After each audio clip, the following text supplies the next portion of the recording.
Back for part two because we're so special that there's two episodes tonight. By Has that, technical issues up the wazoo. which rhymes with two. That's right. Um, so now we're on to best toilet game. Just Which well, yeah, we're just closed out part one with I think with a strong, dick move of the year. Trends that need to stop. So if you're gonna split it up in two parts, this would be the way to do it. Um, so best toilet game, our clever way of coming up with a best portable category, and realizing we haven't played any. Um, is so the game I had was called Infinite Loop. It's really the only like portable game I played this year, and it's really hard to describe. Um, you go like, in an infinite loop. You just keep well, going round and round. well, well, it's a puzzle game where you're given a screen of just sort of squiggles and shapes, and you have to rotate these individual pieces around to create a infinite loop. So everything has to connect to everything and just go in cycles. And by the time you're done, you have like this kind of cool looking sort of pattern and stuff. It's a very simple game, completely free. It's randomly generated, so it just goes on forever. I've probably played like over 500 levels of it. It's really fun. I don't think it deserves an award. I'll be honest. That's why depending on what you got, I'm considering scrapping this category. Um, I've got now that I realize that the mobile games that I've played this year. Well, Fallout Shelter maybe came out this year. oh, it did, yeah. Okay.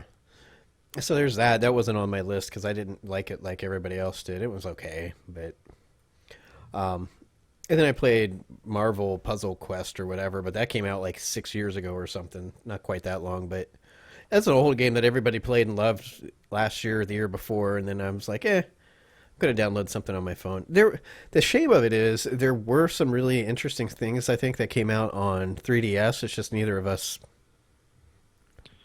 Well, a lot of I know for some people like Majora's Mask 3D was a front runner, but fuck that bullshit. I'm not selling my fucking soul here to give this this category an award. Like Majora's Mask was not. Infinite Loop is better than Majora's Mask. How about this? Let's turn to reader, um, the reader responses. And there's I only thought we didn't have anything for those. we do. Oh, Um, Pac-Man 256.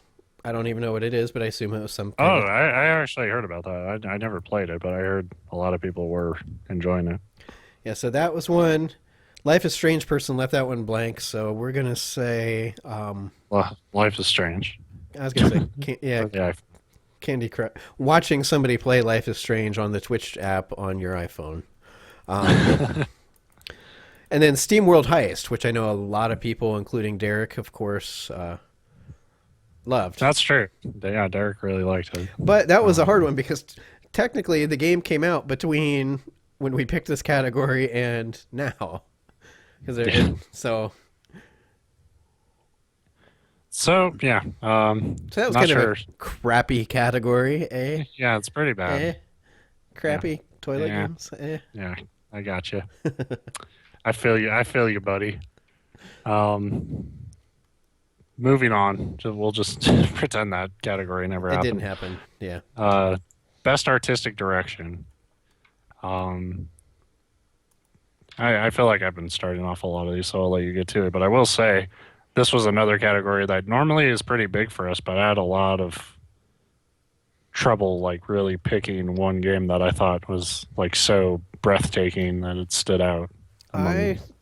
Ori and the Blind Forest I have down because I just loved that style of that game. Of course, it's not hand drawn, but it kind of reminiscent of like the classic animation style, but also kind of that Studio Ghibli almost like just the way that they used color and lighting and that kind of stuff. So I really liked the artistic direction in Ori. And then the other one's one that probably nobody else has ever heard of, other than you, because you follow me on Twitter, and I talked about it a lot when it came out. But it's a game called Cradle.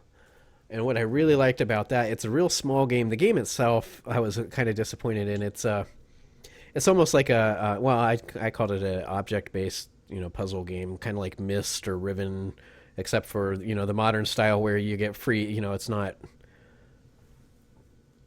full movie, FMV. You're fully in control of your character, 360 movement and stuff. But you're searching for like, oh, I need to get a fruit out of a tree, so find a stick and throw the stick at it, which was weird. You'd think you just hit it with a stick. But anyway, the game itself wasn't that good, but I loved the atmosphere and the just design of it. It's set in like Russia, I think, or over in that area of the world, but it's a futuristic, fantasy setting. But it really draws from that culture a lot. We just don't see that much in video games, so I really appreciated that, and it was a pretty beautiful game for what it was. So those were my Yeah. two picks. I Um, didn't write it down, but Witcher 3 is beautiful, but it's hard to. when I think like artistic direction for it though, like the thing I give Witcher props for really is uh like how natural the characters look. Right. Um And that's and I'm in the same boat. Like I that, think it's a beautiful game, and on the one hand, it's kind of assholey for me to not consider that for artistic, because there's a lot of actual artistic direction that goes into making that. But when I yeah, think best artistic direction, I think more of a unique. right. I visually, yeah, it is a very good looking game. But there wasn't anything particular about the art direction that like I didn't feel surprised by it at any point. Like it looks like a fantasy game. It just happens to look like one of the best fantasy games I've played. Um, and that's not to say like because my pick for artistic direction, my top one is not one that is some unique. Like typically we tend to give this award out to like more adventurous, like Rayman Legend or Origins one year, and we kind of like well animated, well drawn visuals. Um, but honestly, the visual design that impressed me the most this year was Bloodborne. Um, and like, because you see screenshots of it and you kind of see like all like the work that went into like the gothic architecture and level design, and like the characters are nicely detailed, and the coats swish in the wind and it's all really nice.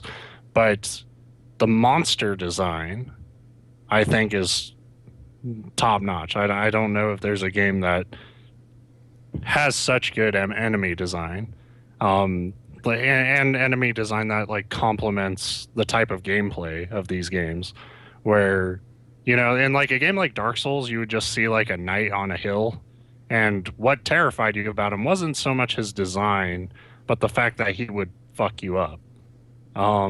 In this game, I feel like they finally have like the visual design to match that same fear and tension, like because you go into the like in Dark Souls you go into the dark and then like you find a guy who maybe it's like a monster, but it could just be some dude in a suit of armor.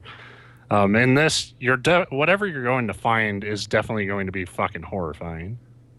Even if it just starts out as a person, it turns into something with like three fucking heads and a mouthful of eyeballs, and like it's really the stuff of nightmares, and I think they did an amazing job bringing that to life. Um, Other ones that stood out to me, even though I fucking hate Yoshi, Yoshi's Woolly World looked really good. Uh, I watched a lot of that game just because I liked how it looked.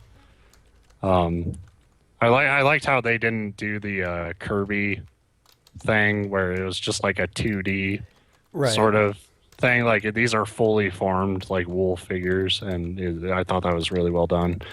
And Apotheon, I liked a lot visually. The game was just kind of okay. But like the visuals of it, that sort of Greek pottery art style is, the fact that they made a whole game look like that is really impressive. Yeah.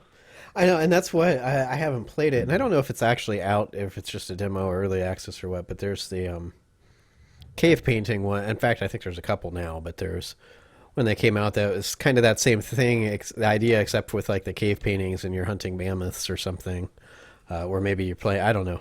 I don't know a whole lot about it other than it exists, but I think that's a Yeah. neat way to go with it. Um, So, so yeah, artistic direction once again, not a clear front runner for me in that category, but you know, if there's some interesting stuff to think about. if you Uh, want to and throw in the reader responses, you know what one of the three is, but this is actually maybe the only no, the only one other than Game of the Year that had all three answers. We had another one for Ori in the Blind Forest. Of course, Life is Strange from Life is Strange Rocks dot forever whatever, I don't know. There's no .com. usernames. Yeah, and then We stopped talking about him because I get it. You yeah, like Life is Strange. strange. Um, Best artistic direction.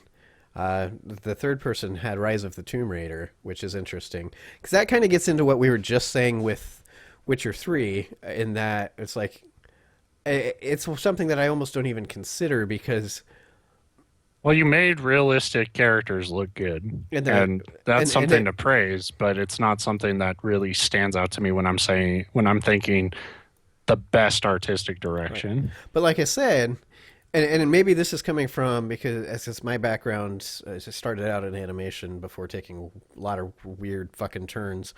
But to achieve something like that, it's a lot of work. So it is praiseworthy and it is artistic direction.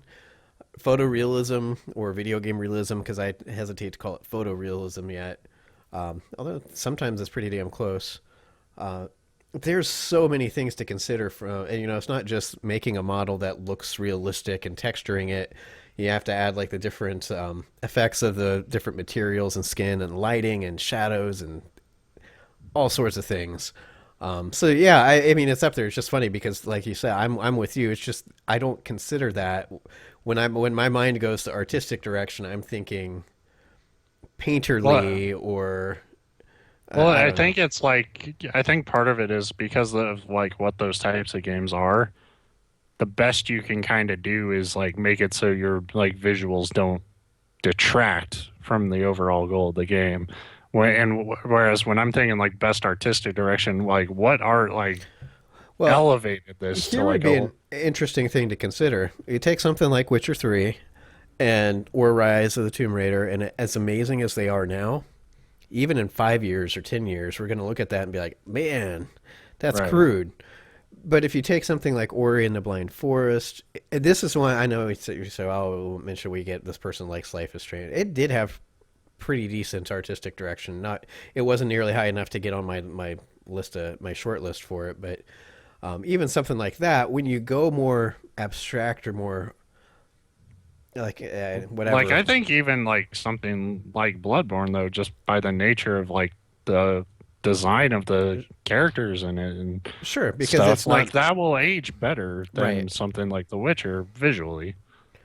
Um, just like the fact that like I think good art direction inspires imagination in a lot of ways, and when you're doing that really like realistic art design, like I said, it's perfectly fine. It's just not something that I think is like worthy of like that extra praise. Um, But did any of these other games have dynamic beard growth? they did not, Yeah, but I couldn't be a butler in The Witcher 3. that's true.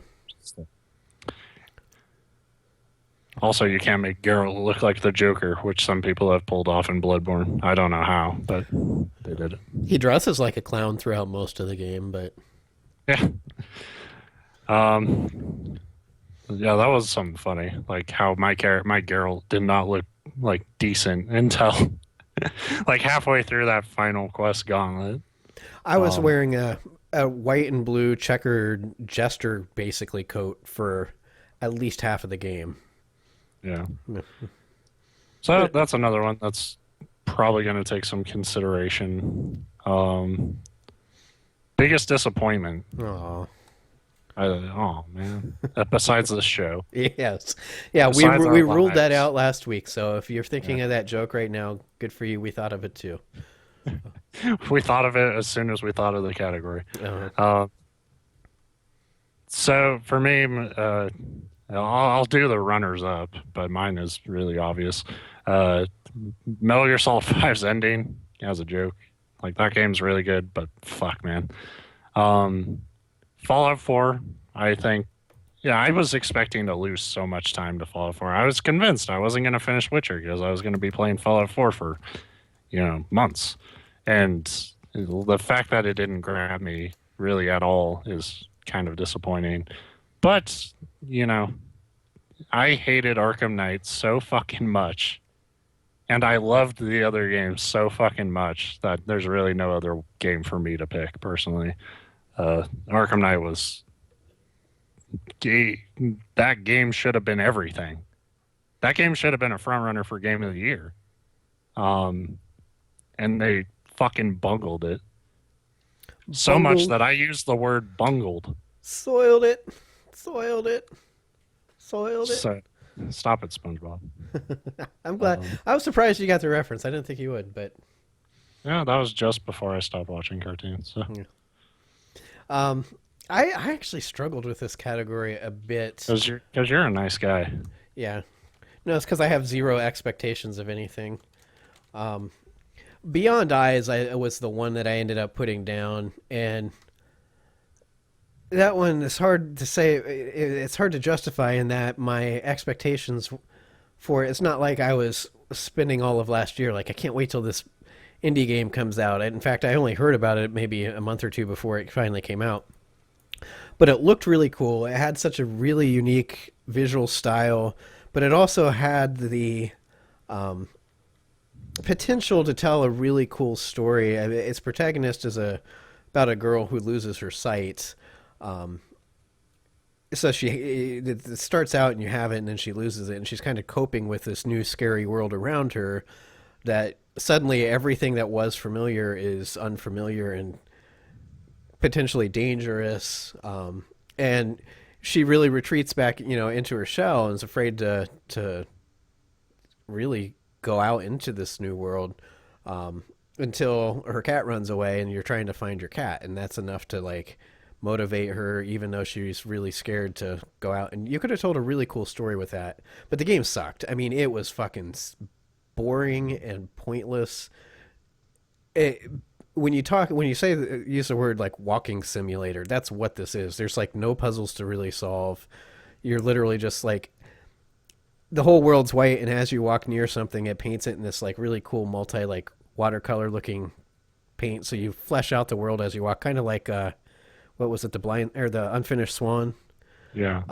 It's similar to something like that, but that's all it is. It's like you walking through this world, and it's like, oh, that looks kind of neat. So, Yeah. yeah, but like I said, that one's kind of cheating. I just couldn't think of anything else because it's not like my expectations were way up here Right. for it. But I mean, it just And that's kind of the for me it's a bit of a cop out, but for other people it's like, well, video games can be anything they want to be, and that's true. But it seems like a game like that also like can cop out with like, well, we did what we set out to do with it.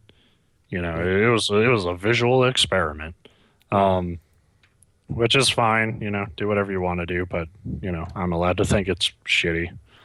Um, I'm not saying that's shitty. I don't know anything about that game, but just like it does seem like a lot of these games that get called walking simulators get out with that like, well, we're experimental. Well, you can Well, experiment, but you can also be engaging. and this is the problem. This is the kind of game that makes it so many people hate when games try to set out and do something like. And again, I'm not very familiar with this at all. I'm just using it as an example because this is what other people have been saying about it. But something like Undertale, where it's like we want to do something unique but tell like an important story. And it's like cool, but so many people say that, and then you get Beyond Eyes that doesn't do shit. Right. Um, so I'm sorry, it's swing and a miss, and I'm not holding it against the people because I swing and a miss with about every project I try.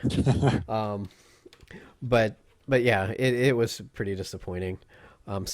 Surprisingly, our favorite poll answerer put Life is Strange as the biggest disappointment. Um, I agree with that.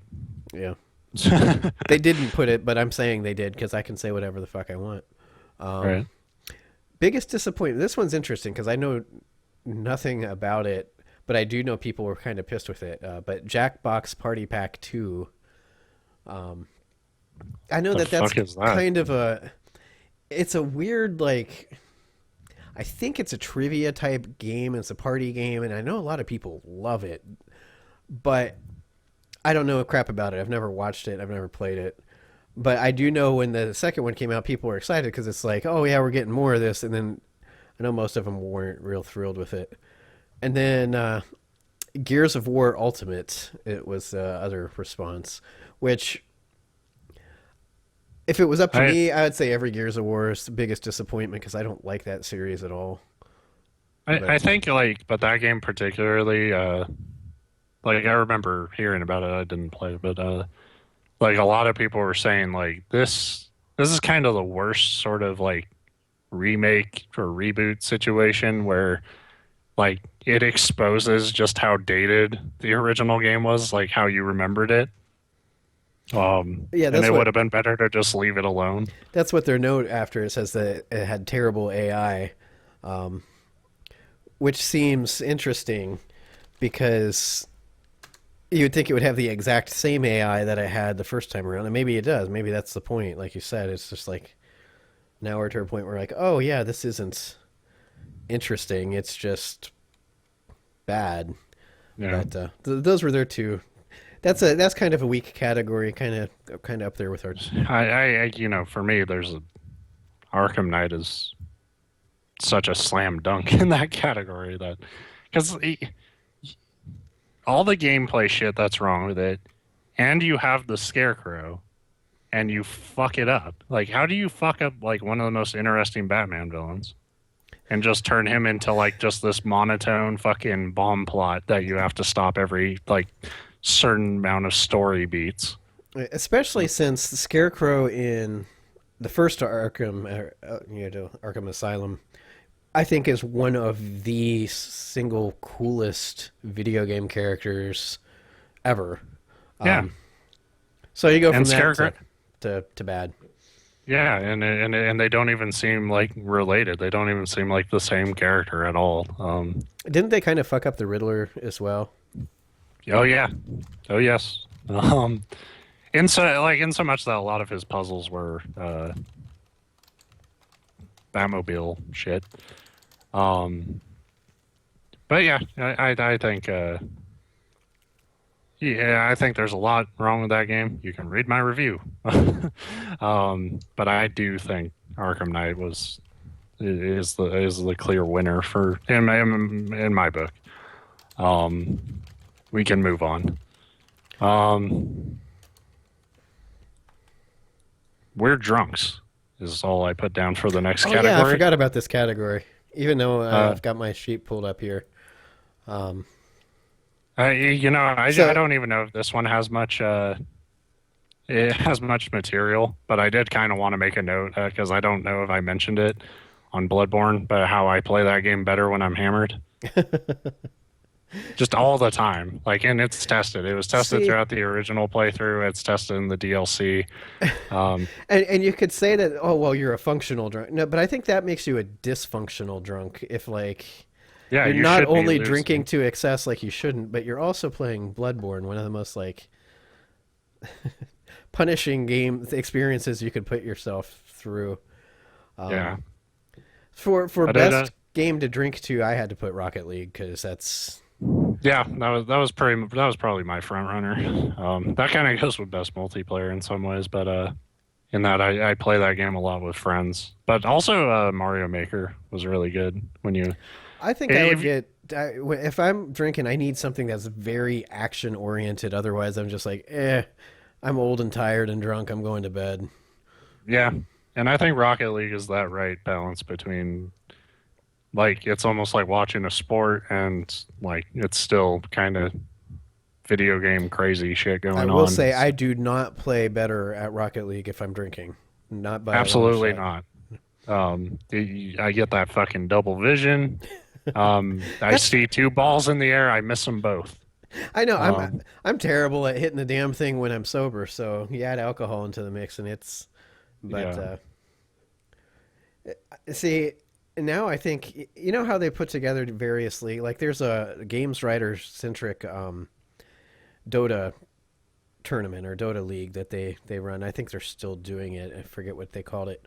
But we need a alcohol specific Rocket League. Like I don't know how you'd enforce it. Everybody would have to have like their own breathalyzer so you can prove that you're above a certain percent.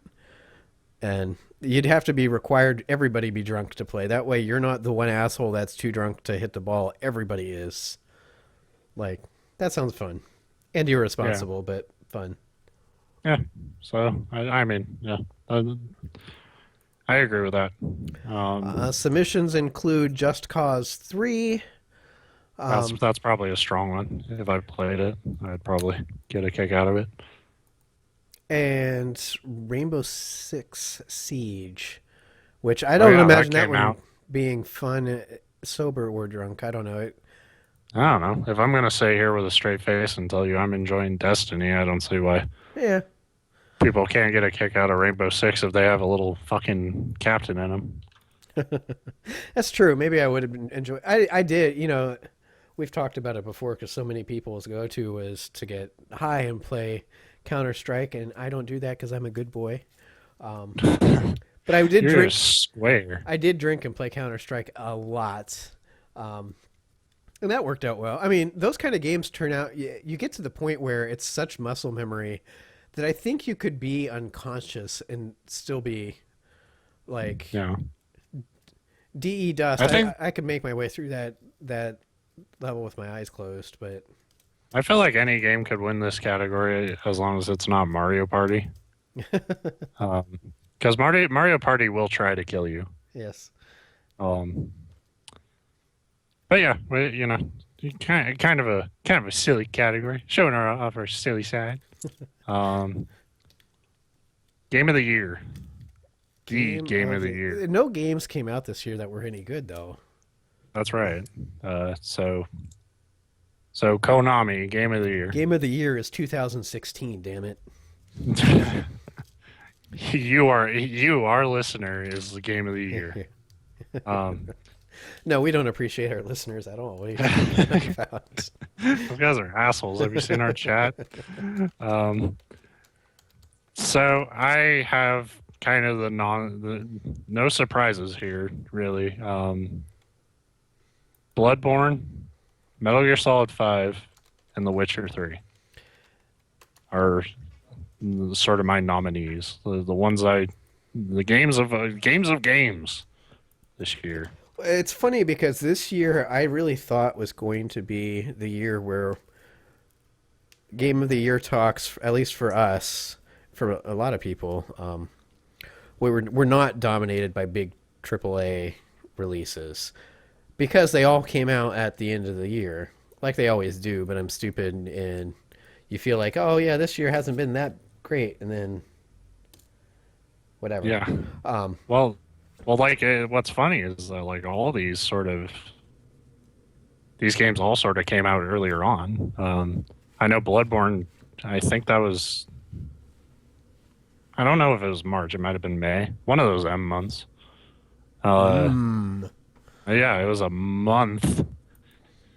Uh, like for that game to come out and still have like that grip on me, and I didn't even need like that old Hunters DLC. Like I knew it was going to be on my mind.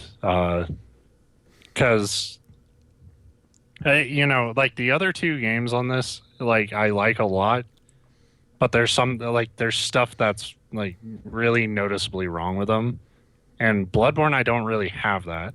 Like besides like the trouble getting somebody to join my game, which was I think me just not understanding the system really, and also trying to play that DLC on New Game Plus. Um, like there's not really anything I think that is bad, like badly designed about it. Like, I look at a game like The Witcher, and story wise, like I think I said it last week, I haven't enjoyed an RPG like that as much as like since Mass Effect 2. Like just, the characters and like the stakes that are shoved into each conversation. Like I love that shit. I didn't love, we talked about like following characters who don't move at your same speed, but also just like the general clunkiness of stuff. Like you need to get up a ladder urgently, which you do in Kaer Morhen fight. And like I couldn't do it because Geralt kept taking like four more fucking steps to like run past the So, ladder, and yeah. I can't get him to like turn around and just climb it. Right at the Um, like height of that. Well, I guess that whole thing is height, but yeah, there was a point where you're playing as Siri. And it's like close this portal. I'm like okay, and then oh, that's where you get the ability to call down fire. And you're like call down fire, but then you have to move out of the way, or else you'll get bloated up. And you're like, yeah, okay. So I call down fire and I dodge to the left, and she jumps right off the fucking keep into the canyon. And you're like, what the? Like yeah, that was uh, really annoying with her the way that because her dodge with the teleporting all over the fucking place. Like it's not like when you hit it you're going to take a sidestep. You half the time I have no yeah. idea where the fuck I'm going to end up. At that point, and I fell off the fucking roof too in that fight, and like they give you the dash attack, which is really useful. Oh yes. Um, but I used it to propel myself right off the fucking roof because why would we have invisible walls at this point? Because our gameplay is so tight, and not, yeah, that's what I mean. Is like it didn't bother me at first. Like I remember even talking about it on the show. Like, this actually feels all right. But later on, like when the game just starts throwing more at you, and I was you going to don't say really it gets more noticeable the more enemies you're fighting at one given like at any given point. If you're fighting two or three people, it's fine. You get like eight yeah. people around you, and it's just a oh. And like combat is like for me, I talked about it I think a little last week. Like it seemed to jump from like stupid easy to stupid hard on a dime, but like no real rhyme or reason to it. It just, yeah, I would end up fighting like a golem who like I'd be like 5 levels higher than, and it would just whoop my ass. And then the final boss of that game is stupid easy. The last two bosses are stupid Well, easy. so, that Kaer Morhen fight, all the wild hunts, like I expected that to be really hard because like, oh fuck, the first time you faced them, they were pretty. Well, at the one point you needed the I forget which specific mage it was to like stay in that shield and like walk around because it's like, man, if these guys even look at you, you're dead. And then now it's Yeah. like slash slash dead slash slash dead. Um, Right. this is getting off topic, but well, here let me list my picks first. Two of the three are the same: Witcher 3 and Metal Gear Solid. I obviously could not put Bloodborne down because the game's terrible and your opinion's crap. Or I haven't played it because I don't have a PlayStation 4. And that bums me out more than anything because I don't know like, why, because you know damn well that even if I could play it, I would have started it and got like, well, not so much for game of the year, but because you directly got me into these games. You sent me my yeah, copy of Dark literally, it's like the Souls. one thing in the 3 years that I've given you for doing all this crap was, um, which was funny because you were kind of like, yeah, I guess I'll play it if you send it, and then I think Yeah. you're a bigger fan of the series than I am. Um, but yeah, so I can't put Bloodborne on there just because I haven't played it, but Witcher and Metal Gear certainly, and I did put Ori and the Blind Forest on there. It was when I played it at the beginning of the year, when I finished, I was like, damn, this is going to be a game of the year contender. And then by the end of the year, especially after playing these bigger games, I was like, I was probably, hyperbole, and there wasn't a lot to compare it to at the time. But like I mentioned at the start of the show, I had to go back and play some of it to get some video, and I was like, no, this is a really damn good game. So it's up there as well. Um, So there's a fucking conundrum. We each have three picks. One pick that we're both kind of really passionate about. The other one hasn't played. Um, and the other two, they're that's the thing I have to say about all three of my picks is like either one of them could win went out, and I would be You fine know with what? it. I loved them all. I said that about the Game Awards, like I think that's just their name or the Video Game Award, whatever the fuck that. Fallout 4 shouldn't have been nominated. That was bullshit. Arkham But Knight was nominated. that should not That have was happened. bullshit. But Yeah, that's like crock of crap. but there was a lot of people complaining because Bloodborne was on there, and so was The Witcher, and Metal Gear wasn't. I don't think. I'm trying to I think. think it was. Maybe it was. So it was like one of those things where they could have picked like almost any of the ones that were nominated, and I would have been like, it's like Witcher 3 won it, didn't it? Yeah, Um, and it's like I was happy with that because not only do I really love the game, but I like CD Projekt Red. They're a great group of people, and I thought they deserved it. But we're not picking nicest based game on who's developer, right? right. But I would blacklist anything Konami had right right, now if, if it was based on that. But but But yeah, if it had gone the other way and they had picked Metal Gear or even Bloodborne, and it's funny because I can say that with confidence just based on you without having played it. But if they would have picked Bloodborne, I would have been like, "This bullshit." Blah blah blah. Of course, I would there's not not. much that gets you into that version of Well, Steve. if they would have picked Arkham Knight, Right. but I thought that was just a very clear example of these are the big budget games that are sponsoring our show, so let's mention it. Right. Um, But yeah, so let's talk about Metal Gear.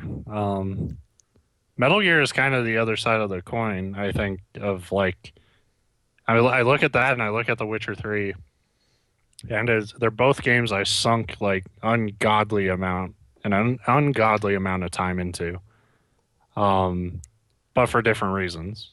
Uh, like The Witcher 3, like I wanted to go further into that world and meet more of those characters, and I enjoyed building Geralt up, but more it was just because that would open up more of the world to me.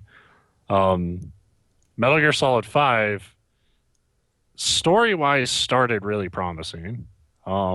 In that kind of Metal Gear way where it's all a little batshit, but like we talked how much we love the intro and stuff, and I think it kind of keeps that momentum until that second act.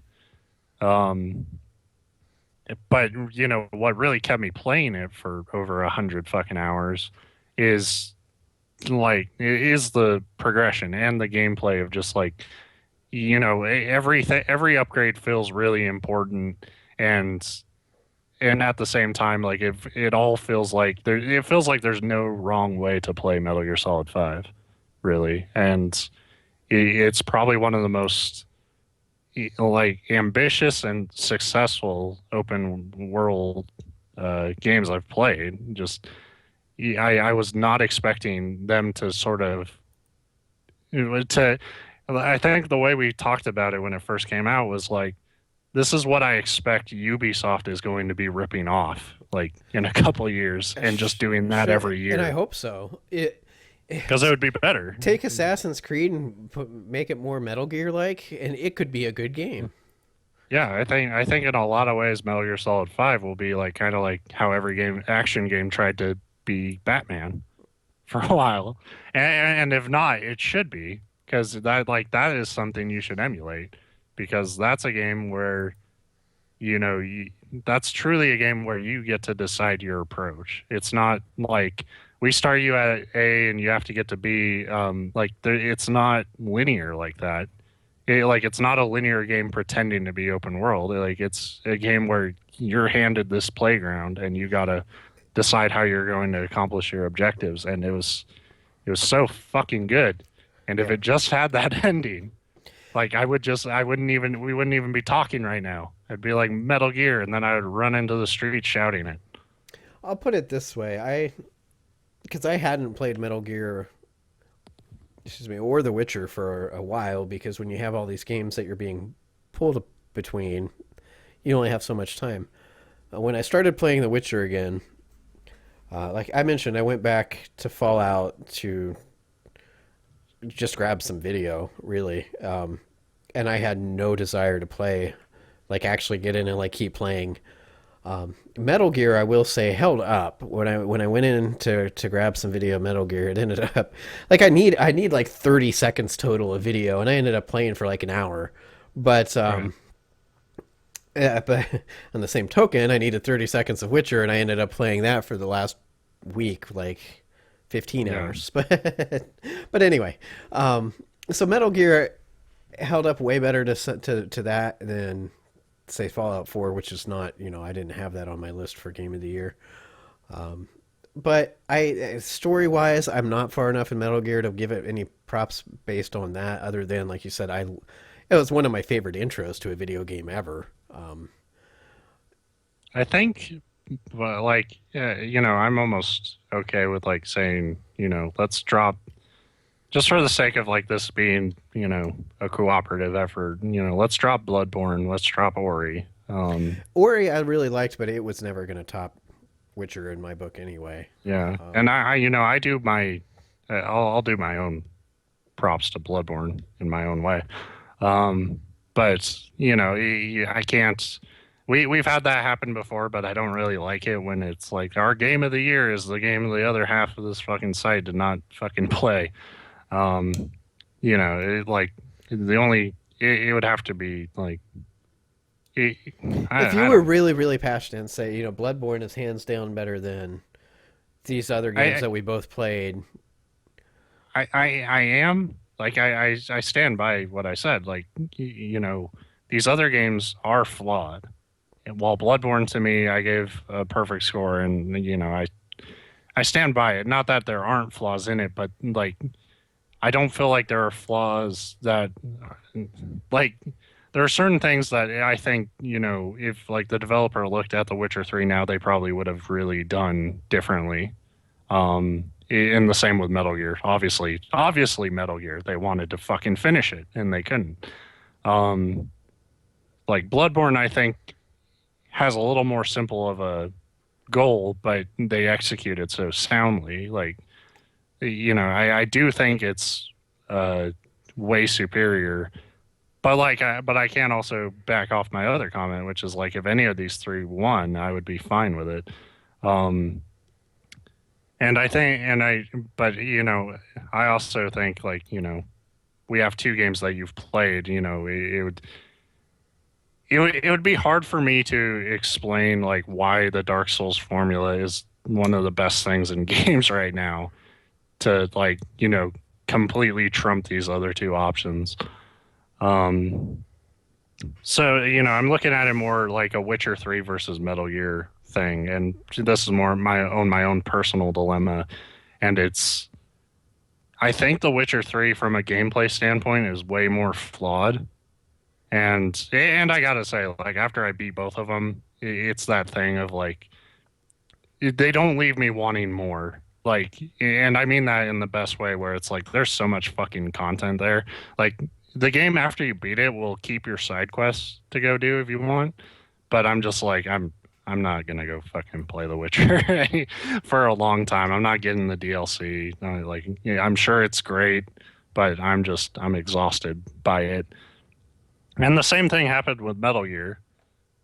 But if I had to think of a game I would be more likely to go back and play.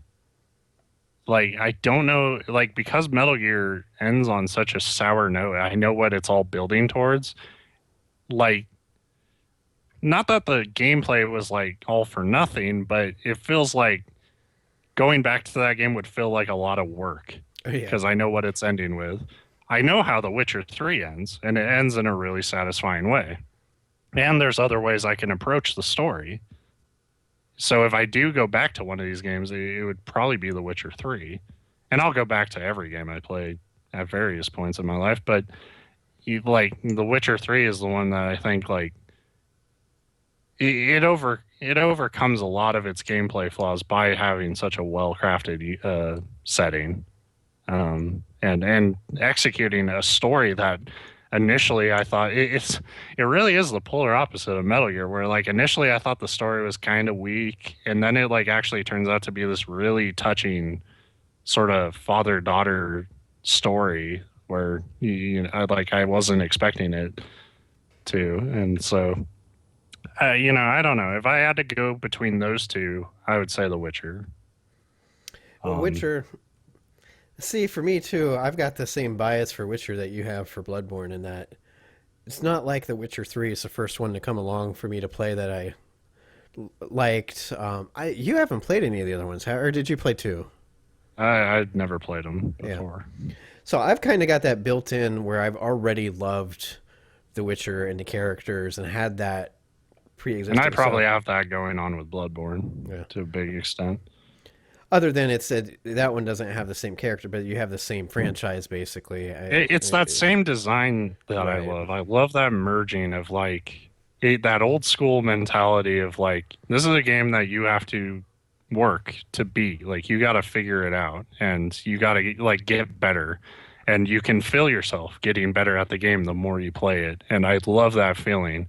And I love that like they managed to take that design and they managed to put it into a universe that as good as like the Dark Souls lore is, like the Bloodborne lore is like one it's truly magnificent, like really fascinating. Like I've read stories where they're saying like it's the best Lovecraft game ever made, and I agree with that. And it's not even a Lovecraft game. Like they know Lovecraft better than any other game has ever tried to. Yeah. Where it's so I really adore it. But yeah, I'll also that formula is not for everyone. Like we've seen it enough now, where people every time one of these games comes out, there's a chorus of people just like this sucks. What is it? Yeah, but the What's chorus of people saying that this is awesome keeps getting stronger and stronger with each release. I'm curious to see what their next title will be like. Dark Souls 3? Well, yeah, Uh, but I mean, like, how are they going to expand like upon the formula? Like, or is it just going to be more Dark I Souls? think yeah, well, I think they made a conscious choice to like Bloodborne. They made faster, more reflexive, and while Dark Souls has always been more of a what can you withstand before you get your opening? Like Bloodborne is like, what? How do you create your own opening? Um, but yeah, but like I said, I feel like I'm too invested in The Witcher. Like it was content for our site for like a month, you know. So I feel like for me to really like put my foot down for it, it's like you're completely like I'm not giving these other games a fair shake against it, and it's like you know I fucking adored The Witcher. It feels weird singling that one out because I don't think it would be as high if I hadn't just played it. Like and by that I mean not that like oh it's fresh in my mind, but that if I hadn't seen where the story ends, like I probably wouldn't have liked it as much. Like Yeah, if I had left it where I left it like a couple months ago. So, yeah. Well, we've but got like a week to decide for sure, but I think we can see which way we're leaning in this one too. A lot of these categories are fairly clear, and then we've got a few that are fairly not. Um, fairly not. our, Um, our respondents have three. Well, we know what the one is. yeah, fuck him. Her story. Um, Mario Maker and Rise of the Tomb Raider are the other two. Mario make Yeah, that's that would be that's a good toilet game. I didn't yeah. think about that. Because my Wii U is in a room like right next to my bathroom, and I could take that controller in there. Oh yeah, That'd that be would work. perfect. And Um, Rise is probably really good. I really liked the last Tomb Raider, the reboot. I guess it's so fucking awkward when you have to say I really liked Tomb Raider, which is the name of the first game and yeah, the entire franchise and the remake. But the remake's the one I'm talking about. I did enjoy it. And Rise sounds like it's pretty good, but I can't play it until it hits PC next year or PlayStation 4 end of next year or into. It's like a huge fucking wait they have yeah. to. I guess it is coming to I PlayStation 4, but yeah, and I think like I haven't really heard anything about it that wasn't kind of more of the same, which isn't bad because people did like that first Tomb Raider reboot. But yeah, it shocks me a little bit to hear people say it's the game of the year. Like with everything Thing else out else, that right? like really impressed me. Like it seems weird to like be like, hey, in this adventure game, that's It does sound like it's quote unquote more of the same, but like they did, like it sounds like there is more of a focus on like the actual tombs, which were one of the coolest parts of the last one. Yet they yeah, were like such a minor. They were entirely optional, entirely easy to miss, and like there was only like 5 or 6 of them, I think. Like, yeah, so I mean, it's stuff like that. But I won't know until I can play it. So we'll probably end up talking about it next year. yeah, probably. It'll probably be our 2015 game of 2016. Um, but yeah, we haven't talked about this off the air, but there probably won't be a show next week. I'm working all through the afternoons in the middle of the week, and then we got the holiday. It's Christmas time. Yep. So, and why let people have a lighter workload when people need to buy shit? Um, But that just keeps our viewers and listeners in suspense for an yeah. extra. So yeah, but we will announce the winners on our site, Njoystic.com. Uh, maybe fucking delete some categories, maybe add some. I don't know. We'll have to talk about it a little more off air, but Best use that's of where our heads font. are. That's where, like, I was actually really impressed with 2015. I gotta say, like, It was one of those that it just seemed kind of slow and steady. So at not too many particular points throughout the year was like, oh wow, this is such a great gaming year. But then when you looked back at it, and like I said, I felt like I didn't play that much, and then I looked at my list and it's like shit. And out of that list, most of them are like, I liked that. I liked that. Like there was only a handful that weren't yeah. particularly good, but Well, I'm looking at my top 10, which I'll probably post on the site, because I like to do that, like, because it gives me not so much for like the top five, because those always come up in like our awards and stuff, but there are other games that I think are worth mentioning that we don't really talk about in the actual award posts. But there's this good balance of like huge games that came out and like completely hit it out of the park, and then there's like a lot of games that surprised me, like you know, uh, honestly, I did not fucking expect Splatoon to grab me well, at all. right. And Who it's really did? I mean, I thought when they announced it, I'm like, that's kind of neat. Um, and then they're like $60, and you're like, well, that's a bad idea. And yeah. then you're like, well, actually, it's pretty goddamn fun. I don't know if it's $60 fun, but it's pretty fun. Um, so yeah, that's our deliberations pod past cast blast uh, in glorious fucking 60p. Um, I didn't pee that much. yeah, we're completely out of steam here. Yeah, yeah. So, you look forward to these to our actual award picks going up. So we'll probably schedule it for. Really, we just have to decide the winners and write the post. So those should be up soon-ish, and steadily. At Njoystic.com. Check out the official Twitter feed at Njoystic. You can check out Steve at Phaser3D, me at BP Matlock, Mm, and we will fucking bitch and argue in another year. yes.